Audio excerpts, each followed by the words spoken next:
I'm going to say a few words first about a problem that is one of the most outrageous and dangerous problems we have in America today, and it's the problem of sanctuary cities. I'm going to briefly outline where sanctuary cities came from, what they look like, the consequences for Americans, and most importantly, how we will end sanctuary cities under a President Trump.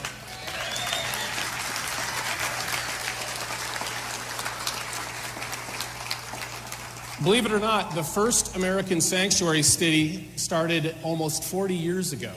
It was Los Angeles in 1979, Special Order 40. Think of that. We've been living under sanctuary cities for nearly 4 decades. San Francisco was the next city to become a sanctuary city. It was in 1989. They called it the City of Refuge Ordinance. Boy, didn't that sound nice. Then New York City, the same year in 1989, became a sanctuary city. It was called Executive Order 124. And it barred New York City police officers from calling the INS directly and telling them about illegal aliens they encountered. That order was put into place by Mayor Ed Koch in 1989, and it was reissued by Mayors Dinkins, Giuliani, Bloomberg, and de Blasio. Now, most sanctuary cities fall into 2 categories: don't ask and don't tell. The don't ask cities are like Los Angeles, and they prevent police officers from even asking a person if he's an illegal alien. Even if all of the evidence points to the fact that he's talking to an illegal alien, the officer still can't ask. Don't tell sanctuary cities are like San Francisco, and they prohibit the police department from even picking up the phone and calling ICE and saying, hey, we've got an illegal alien criminal here, we'd like you to help us. By the way, I hope nobody in this audience is offended if I use the term illegal alien. You know, I use that term because that's the actual term found in federal law. In federal law, the term is illegal alien. But the politically correct left gets so upset if you use the accurate term. They, of course, want us to use the alternative, right? Undocumented immigrant. You know, as an attorney, I won't use that term because that term is legally incorrect. It doesn't even make sense. An immigrant under law is someone who has a green card. So there's no such thing as an undocumented person who holds a green card. Or put it this way, it's a contradiction in terms. Calling someone an undocumented immigrant is like calling a thief an undocumented owner.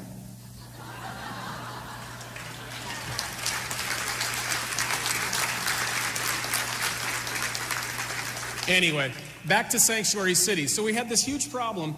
In 1996, you may recall, Republicans took over the Congress, and Republicans in Congress recognized that this was a growing problem. And so they passed a bill in 1996 that made sanctuary cities illegal. That's right, 20 years ago.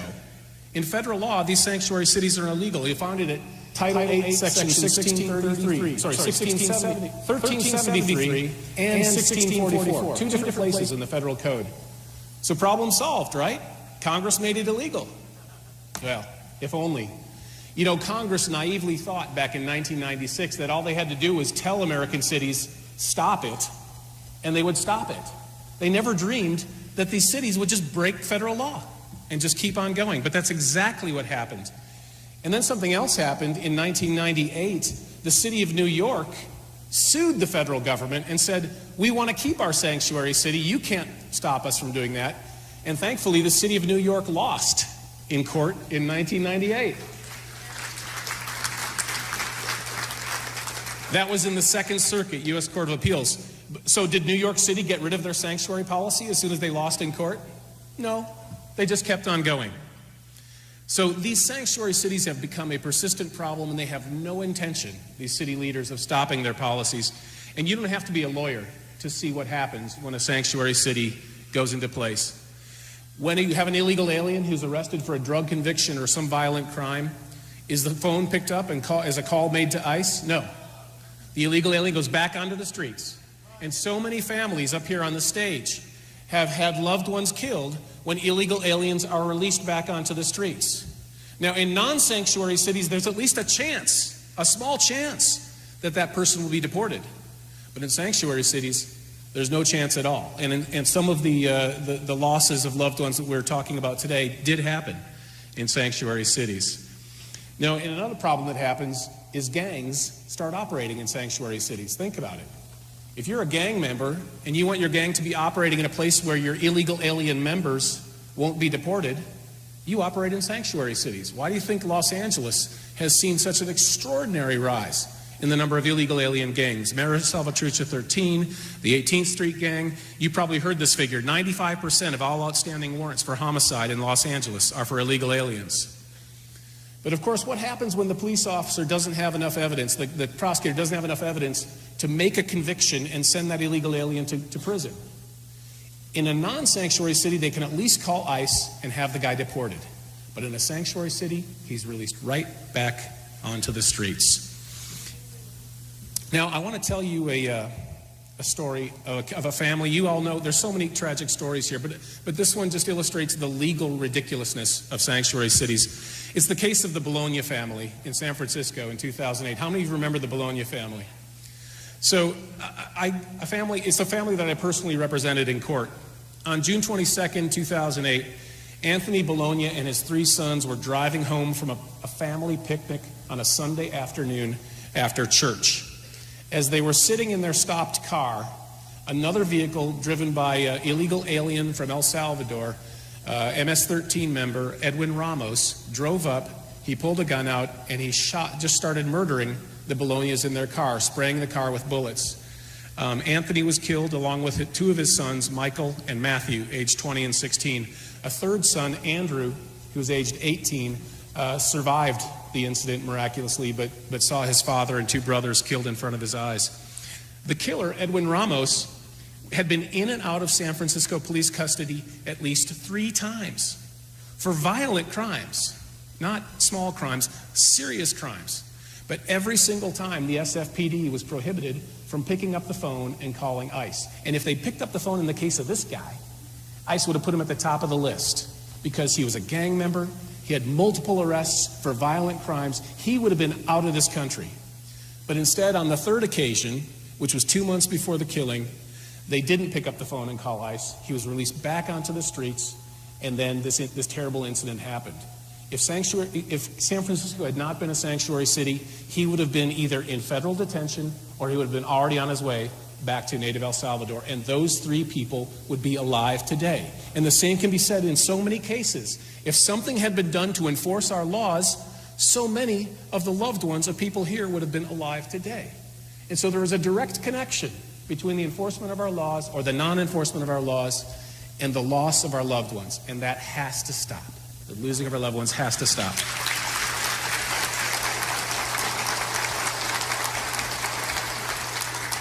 Now, let me tell you the rest of that story. I met with Danielle Bologna, the widow of Anthony, and agreed to represent her in court. We were trying to think of some way to stop the madness in San Francisco. And we thought, well, maybe we can make the city financially responsible. We'll sue the city, and because the city was knowingly violating federal law, that should help us in a tort lawsuit. Now, I won't get into the legal weeds of it all, but the bottom line is the city claimed sovereign immunity, and that shielded them. In addition, the city claimed that Congress's law against sanctuary cities was not designed to protect the Bologna family. That's not what Congress had in mind. To which I say, what did Congress have in mind? Congress wanted to take these illegal alien criminals off the streets, but a judge found that no, that's not really what Congress had in mind, whatever that would be.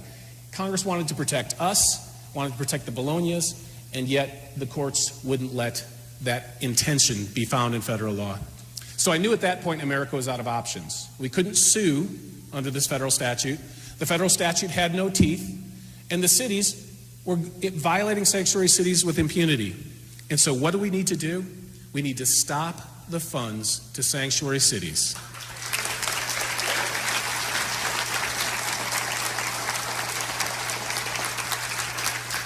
We need a change in the law to help a future President Trump do just that.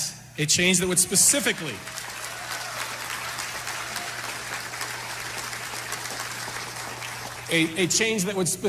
deny funds to sanctuary cities. And I'll tell you this, it shouldn't just be funds for law enforcement, it should be highway funds as well. We can't have safe roads until we have the illegal aliens off the roads who are causing so many deaths. So over the past few years, there have been a couple of bills in Congress to try to do that, but they got nowhere. Why? Because there wasn't anyone in the White House pushing for it. With President Trump in the White House, we will have someone pushing for it.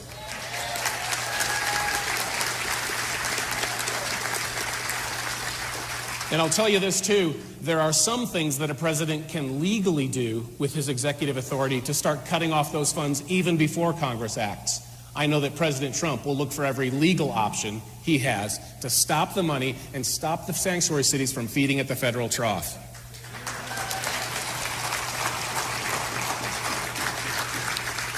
I'm going to wrap it up here, but I want to leave you with a couple of numbers, which you need to know. It's not just about crime. It's also about terrorism. Did you know that all 19 hijackers on 9/11 entered the country legally? But did you know that 5 of the 19 became illegal aliens while they were here, mostly by overstaying their visas? 4 of those 5 were stopped by state and local police for traffic violations. And 3 of those 4 were pilots. Just think, if those police officers had been able to make an arrest and call the feds, they could have taken the pilots out of commission. Sanctuary cities would make it even more difficult for them to do so. So what Mr. Trump is doing is not only about crime, it's about national security. We have to stand behind him, we have to improve the situation, and we have to end sanctuary cities in America. And I now want to bring up Maria Espinosa. Thank you. Maria is going to introduce Mr. Trump. You all know Maria's story. In 2009, she started the Remembrance Project along with Tim Ling, her husband, and started the Remembrance Project Quilt, memorializing the lives of the victims of illegal aliens. And as you also know, it is an organization with nationwide reach with state coordinators in 28 states. And so if Maria is here, Maria would like you to say a few words to introduce our future president.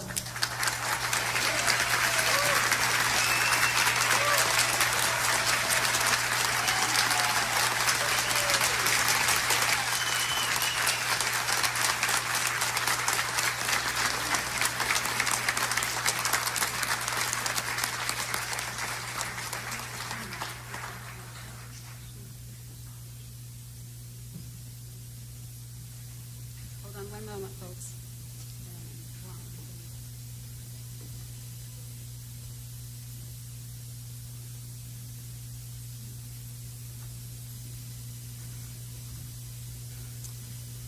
Can I touch that?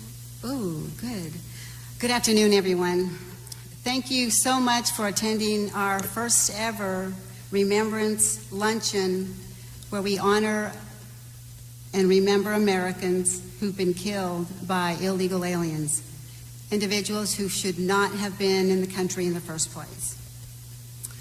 On June 16th, 2015, most Americans probably don't remember that date, but here, our families do.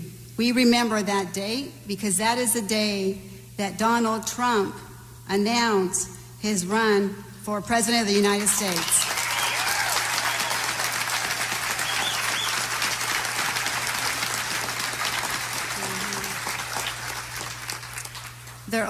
There is only one candidate who spoke the truth.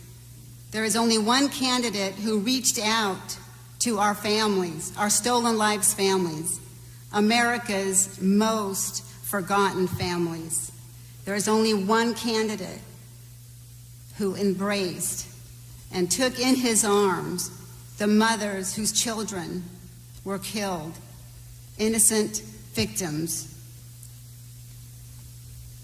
And for over 15 months, Mr. Trump has traveled all across the United States and met with our families and listened to their stories. He is also the only candidate who will support the national program that our families have put forth. This amazing man is Mr.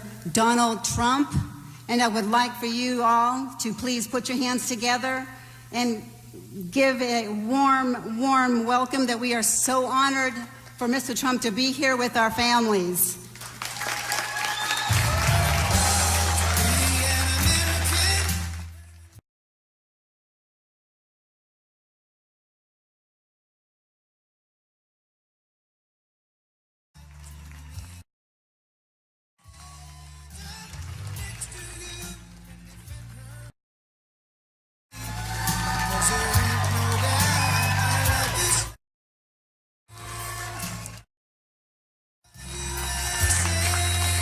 Great people. Great people. Thank you. Thank you. And thank you, Maria, for the introduction. It was beautiful. And for the work that you and your organization do to honor these stolen American lives, and that's what they are, stolen American lives, and to advocate for justice on behalf of all American victims. We thank you, and thank you, folks. What you have to go through is unbelievable. I'm honored to be here today and to shine a national spotlight on a group of victims who have been forced, and I mean truly forced, into the shadows. Your stories are not featured in the news. You have no demonstrators taking to the streets on your behalf. You have no special interest taking up your cause. And the politicians ignore your cries for help. But I never will. I will never.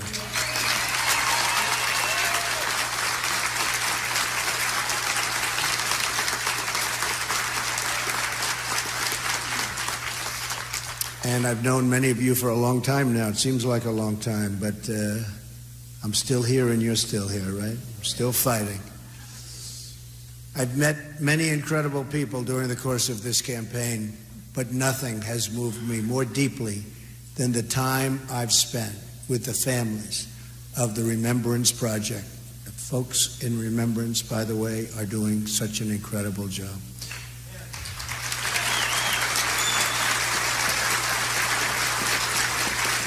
And the strength and the courage that you've shown in your very often lonely fight for justice, we'll get there. You are the heroes, you are. And your actions will help us to save the next 1,000 American citizens from losing their brothers and sisters and sons and daughters and parents. The most fundamental duty of government is to protect American lives.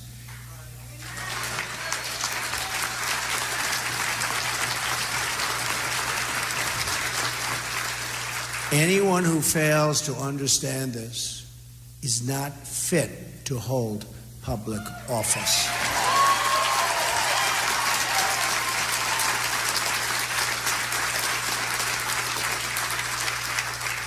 Every day our border remains open, innocent Americans are needlessly victimized and killed. Every day sanctuary cities are left in place. Innocent Americans are put in harm's way. Every day we fail to enforce our laws. In a day, and this is absolutely happening all the time, is a day when a loving parent is at risk of losing their child. And it's happening every single day. All across this country, dining room tables have an empty seat at the family table because our government abandoned its duty and failed to enforce its basic laws. There are a lot of numbers in the immigration debate. I've been talking about it for a long time.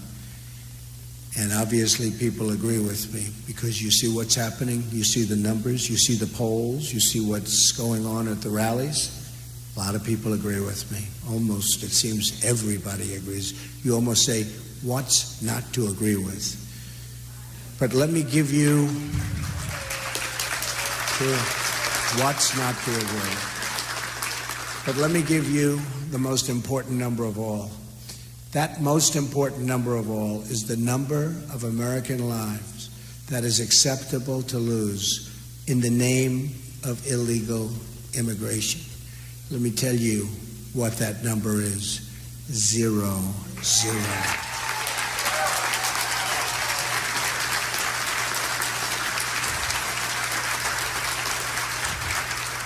Our nation should not accept one lost American life because our country failed to enforce its laws. What do you tell the mother who just buried her daughter because someone was released at the border who should have been sent home or should have been imprisoned in another country? What do you tell the young boy who will grow up without a dad because a criminal was deported 5 times but was allowed to keep coming back and coming back into our country, doing tremendous harm. What do you tell the wife who's lost her husband because a sanctuary city released an illegal immigrant from behind bars? This has to end. It will end. If I become president, I promise you, it will end.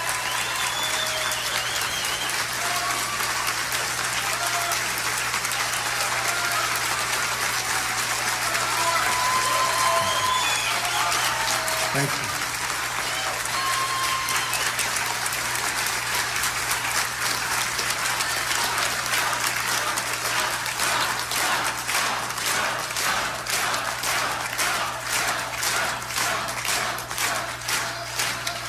Thank you, everybody. Thank you. Thank you. I love you. We love everybody in this room. Special people. Not one more American life should be given up in the name of open borders. Just look at what happened in the last few days. Last week it was reported that authorities detained an illegal immigrant in the Austin area who was responsible for nearly a dozen sexual assaults and had been previously deported 5 times within a 3-year period. Earlier this week in Kansas, a sheriff's department master deputy was killed, apparently by an illegal immigrant. The driver was previously arrested for DUI in California in 2001 and for traffic violations in Kansas. Deputy Collins was killed only hours after his daughter's 4th birthday. A few days ago, 2 correctional officers in California were critically wounded after being shot by an illegal immigrant who overstayed his visa. This individual had been convicted of child rape and was slated to be deported, but his home country refused to take him back. He was simply too bad, too tough, too evil. They said, "We refuse to take him back." One of the victims has 6 children, is an Air Force veteran, and a high school football coach. The other victim is a mother and a grandmother. When Hillary Clinton was Secretary of State, the matter of this country, and think of this, matter of this country refusing to take back their deported citizen came before Hillary Clinton's desk, oftentimes, many times. But she failed to take forceful action and ignored the federal law requiring her to suspend visas to countries that don't take back their citizens. She didn't want to get involved. Politicians. According to a report from the Boston Globe, from the year 2008 through 2014, nearly 13,000 criminal aliens were released back into U.S. communities because their home countries would not take them back. They were too tough, they were too angry, they were too evil. They don't want them back. And we don't force them back. We want to be nice people, and we want to be nice and politically correct, and they're all roaming the streets. Most of these 13,000 releases occurred on Hillary Clinton's watch. She had the power and the duty to stop it cold, and she didn't. Now my opponent will never meet with you. No interest. You know that because you've been trying for a long time. Years. They've been trying for years. She will never hear your stories. She will never share your pain. She will only meet with the donors and the special interests and the open border advocates. Her plan calls for total amnesty in the first 100 days, which means Obamacare, Social Security, and Medicare for illegal immigrants. Her plan calls for catch and release on the border, sanctuary cities, ignoring visa overstays, closing detention centers, and a virtual end to immigration enforcement in the United States of America. Hillary Clinton has even announced that she plans to go around Congress and implement amnesty by executive order, violating our Constitution and putting the entire nation in grave peril. Hillary Clinton is the person, and I mean the first person, to ever run for the presidency of a country effectively proposing to abolish the borders around the country that she's supposed to be representing. But the media doesn't want you to know that, so they'll never ask her any questions about her plan. Won't be talked about at the debate, which is going to be a very interesting period of time.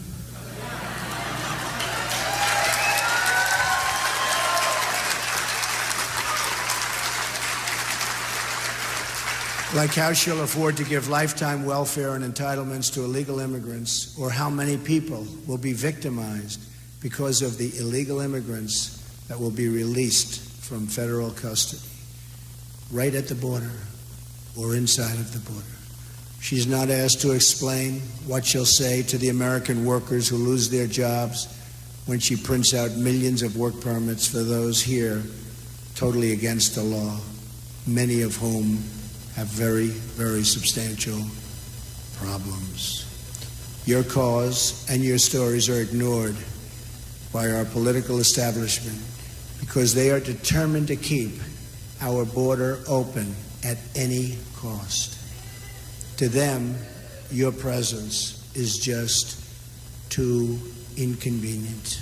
That's all it is. It's an inconvenience. But help is coming, I'll tell you that. Help is coming.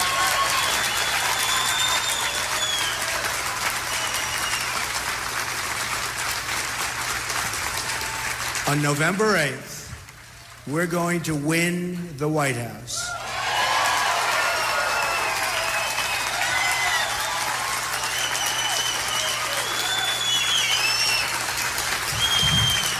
And we are going to deliver justice for every American family and every single American victim. You know what that means. You know what that means.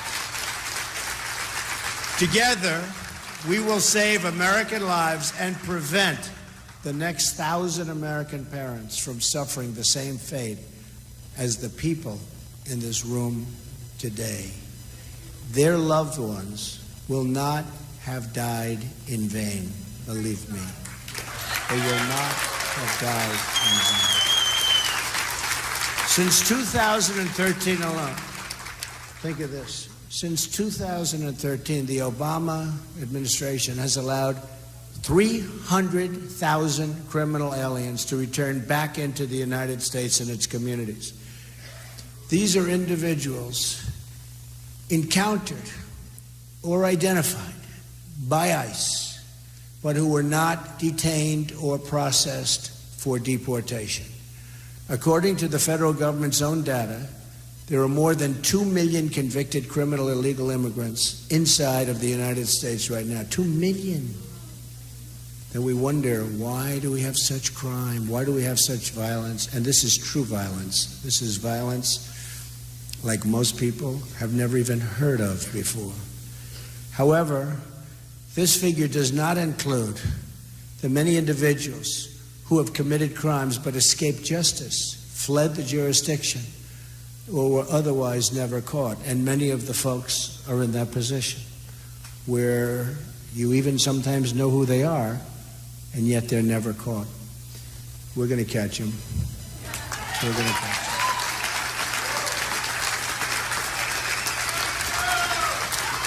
them. Many crimes committed by people here illegally remain open cases, and yet our government knows a lot about the people that did it.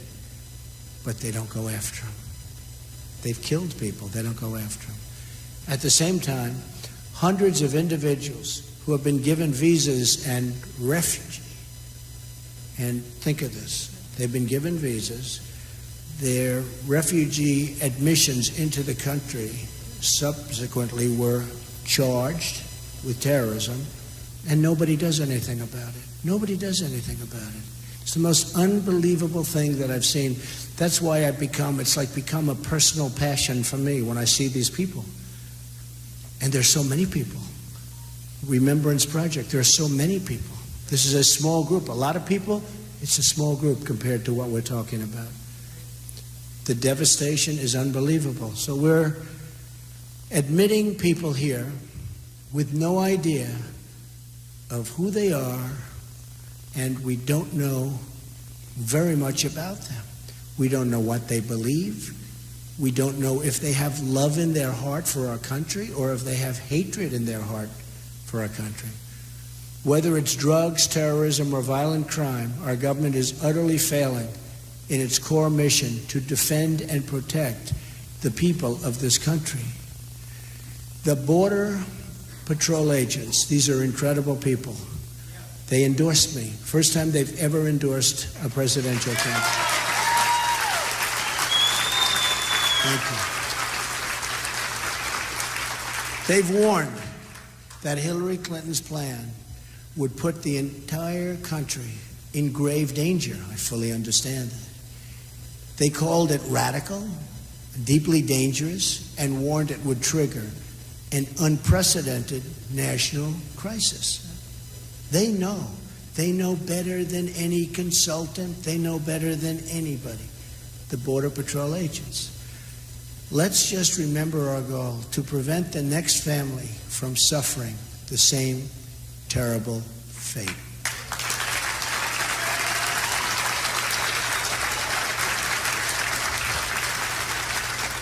That is what is at stake in this election. So I am now going to invite some of the bravest people I know, and I mean that 100%, to come up here and speak. Let's start maybe from this side. We've picked 5 families, and if you could say a few words. So how about we start over here? Come on. Perfect. Thank you. Thank you, everybody. Thank you so much. Thank you so much for being here. My name is Laura Wilkerson, and our son Joshua was killed in 2010. He was brutally beaten, tortured, strangled to death, and then his body was set on fire. We sent out letters to every presidential candidate on the Republican side, and the only one we got back was from Mr. Donald Trump. He's really given us a voice. Our goal is to help people when this happens to them in their life. The first goal is to stop it, but we know there'll be more before it's stopped. And we want to be able to help them with burial expenses and legal counsel if need be, and to tell them that we have rights. We should have more rights than the killer.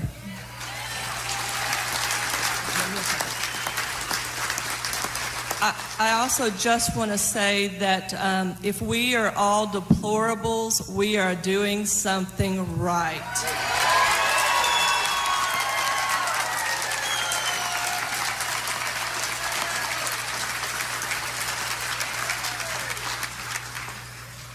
My name is Brenda Sparks. My son's name was Eric Cepeda. He was raised by a legal immigrant only to be mowed down on the road by an illegal alien. That illegal alien did not 1 second in jail. He's out there on the road. And Mr. Trump is the only one that has listened to us. He's the only one that's spoken directly to me. And I thank him for that. So I will be voting for Trump because he wants to protect you.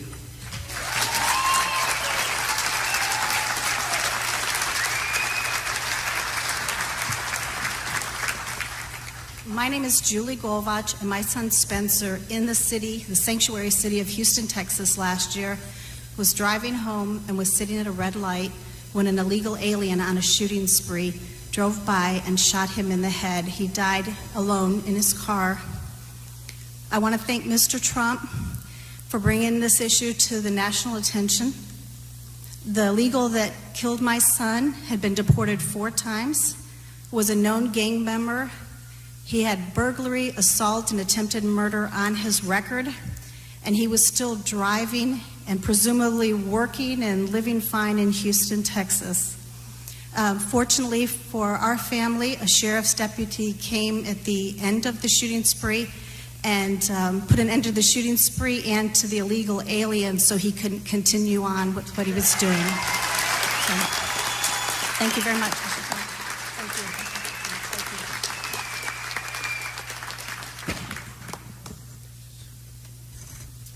Hi, my name is Agnes Gibbony. My family legally immigrated to the United States after trying 3 times. It took us 13 years. We came with a job contract. Thank you. My father had a job contract. We had to sign a legal document stating that we would not apply for public assistance. And the ironic thing about it is an illegal alien murdered my son, my only son, who had been previously deported. My biggest fear is that anyone would have to go through the life sentence that I live with and other families live with because of what this guy did to our family. I will never have the chance of having my son tell me happy birthday. Next month is my birthday, and all I want for my birthday is a new president, Donald Trump.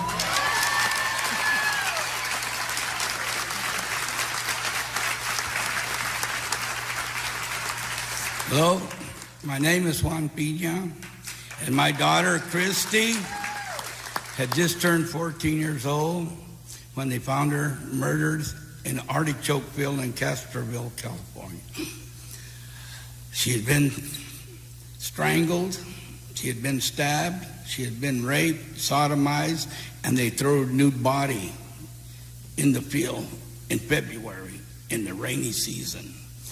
During this time, this person, in '87, he had kidnapped 2 other 14-year-old girls.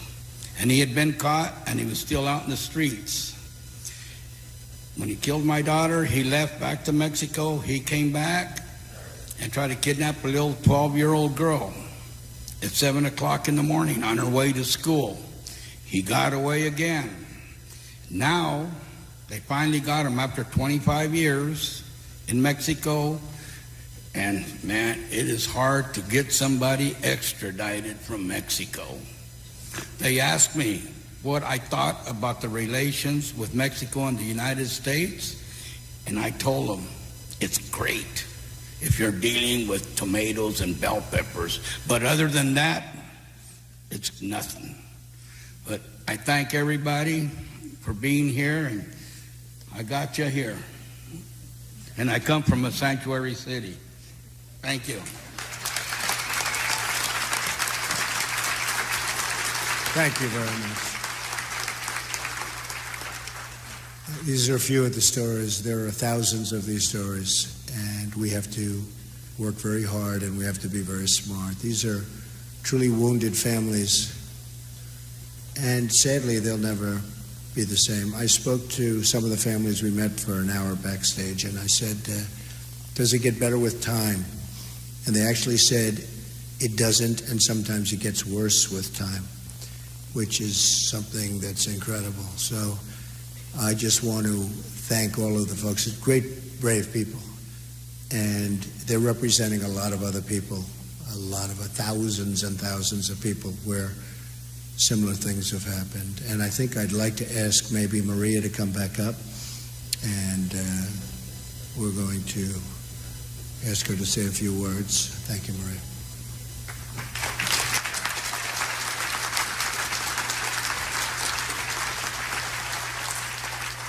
Again, thank you all for being here, and please stay involved. And with all the families here, we're going to make a presentation. And Tim, will you make that? Yes. Mr. Trump, in honor of the work that you have done for these families and families across the country, and the work that you're going to do as President of the United States of America,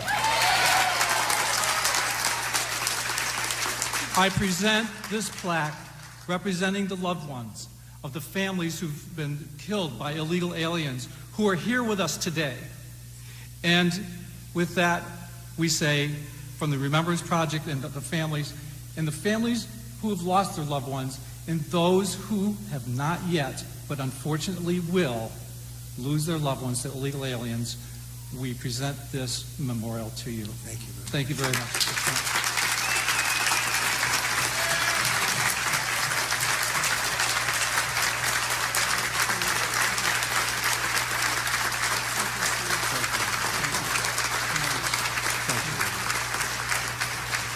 Well, thank you very much, folks, and I really appreciate it. And to these unbelievably strong and brave people, we will fight and we will win.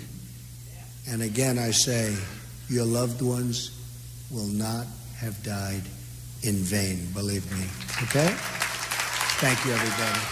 Thank you very much.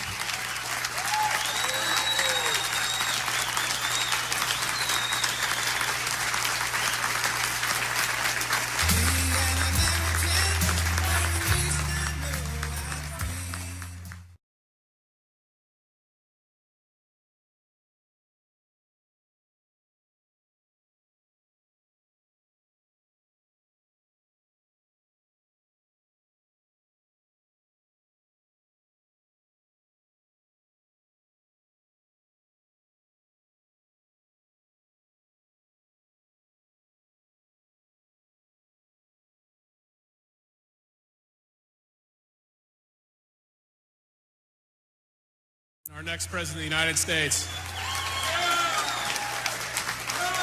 Well, what a great event. What a great event. And I now want to bring Maria back up to say a few closing remarks. Thank you. How amazing. Thank you all so much for coming out today. This is our first event, and like I said, we really need your support. The families need your support. So we have a website, theremembranceproject.org. So God bless you. Please be in touch. Anything, honey? And let's make America great again.